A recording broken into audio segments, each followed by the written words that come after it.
तो हम स्टार्ट करने जा रहे हैं advantages and disadvantages of array. हमने पढ़ा, हमें उसके बारे में कुछ अच्छाइयाँ पता हैं और कुछ उसकी कमियां पता हैं, तो उसी को आज हम देखेंगे एक एक करके।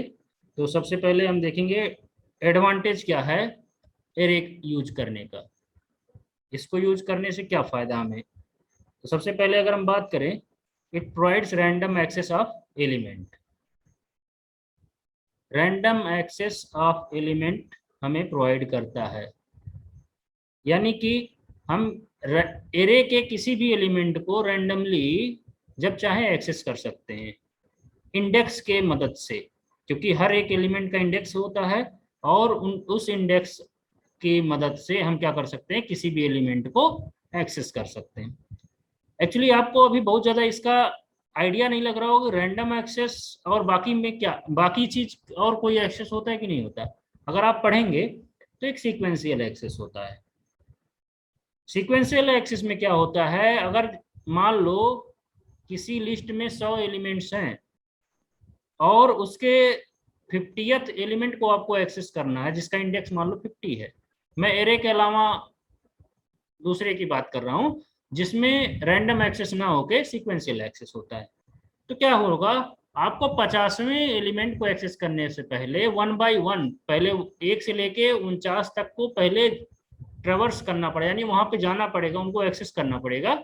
उसके बाद ही आप 50th एलिमेंट को आप निकाल सकते हो, एक्सेस कर सकते हो। तो उसमें क्या होता है, ज्यादा टाइम लगता है, सीक्वेंशियल एक्सेस में ज्यादा टाइम लगता है।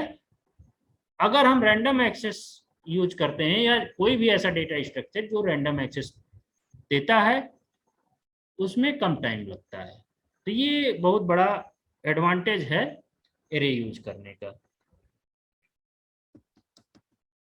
दूसरा एडवांटेज है एक ही नाम के अंदर कई सारे एलिमेंट को हम डेटा एलिमेंट को स्टोर कर सकते हैं। यानी जैसे हम कोई एक ही नाम एक ही एरे बनाते हैं, उसमें बहुत सारे मल्टीपल वैल्यू हम स्टोर कर सकते हैं। एक ही नाम होता है लेकिन उसमें मल्टीपल वैल्यू को हम स्टोर कर सकते हैं, ये एक फायदा है। अगर हम देखें नॉर्मल वेरिएबल जो आप लोग बनाते हैं integer a b c d, इसमें क्या हर एक वेरिएबल के लिए एक वैल्यू स्टोर करने के लिए आपको एक वेरिएबल बनाना पड़ता है। लेकिन अगर ज़्यादा वेरिएबल्स आपके पास है, ज़्यादा एलिमेंट्स हैं, ज़्यादा डेटा वैल्यूज हैं, तो आपको स्टोर करने के लिए ज़्यादा वेरिएबल की ज़रूरत पड़ेगी। तो उसी उसी प्रॉब्लम को दूर करने के लिए एरे का यूज किया जाता है, जिसमें एक ही नाम के अंदर कई सारे सेम टाइप की वैल्यूज को आप स्टोर कर सकते हो।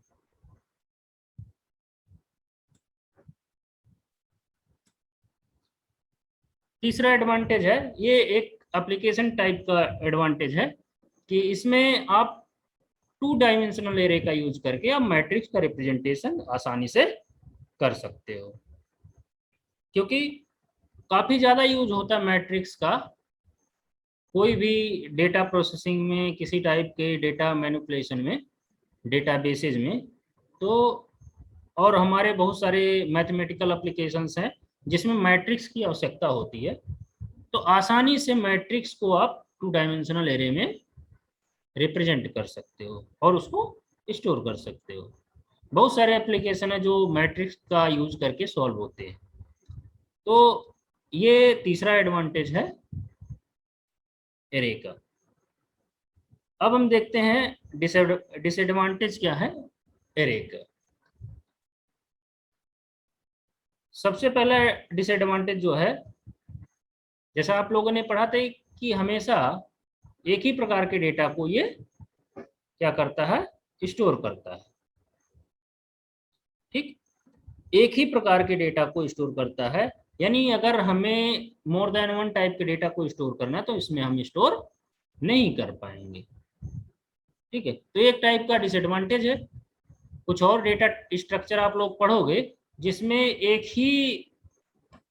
ही डेटा स्ट्रक्चर के अंदर आप मल्टीपल डेटा टाइप के डेटा एलिमेंट्स को आप स्टोर कर सकते हो, लेकिन एरे ऐसा नहीं प्रोवाइड करता, ऐसा सुविधा नहीं प्रोवाइड करता। वो कहता है कि अगर आपको स्टोर करना तो एक ही टाइप के डेटा को आपको स्टोर करना पड़ेगा जिस टाइप का आप एरे बनाओगे। ठीक। दूसरा डिसएडवांटेज यह है कि जब भी हम एरे को डिफाइन करते हैं, डिफाइन करते टाइम ही हमें ये पता होना चाहिए इसमें कितने एलिमेंट स्टोर होने हैं। किसी को लग सकता है कि ये कौन सी बड़ी प्रॉब्लम है, लेकिन कभी कभी ये प्रॉब्लम होती है। पहले से हमें नहीं पता होता कितने एलिमेंट स्टोर होने हैं उसमें। मान लो आपके कोई किसी भी साइज का आपने बना दिया, बाद में कम पड़ गया या ज्यादा भी पड़ सकता है। ज्यादा पड़ जाए तो कभी कभी प्रॉब्लम नहीं होता, लेकिन कम पड़ जाएगा तो प्रॉब्लम होगी।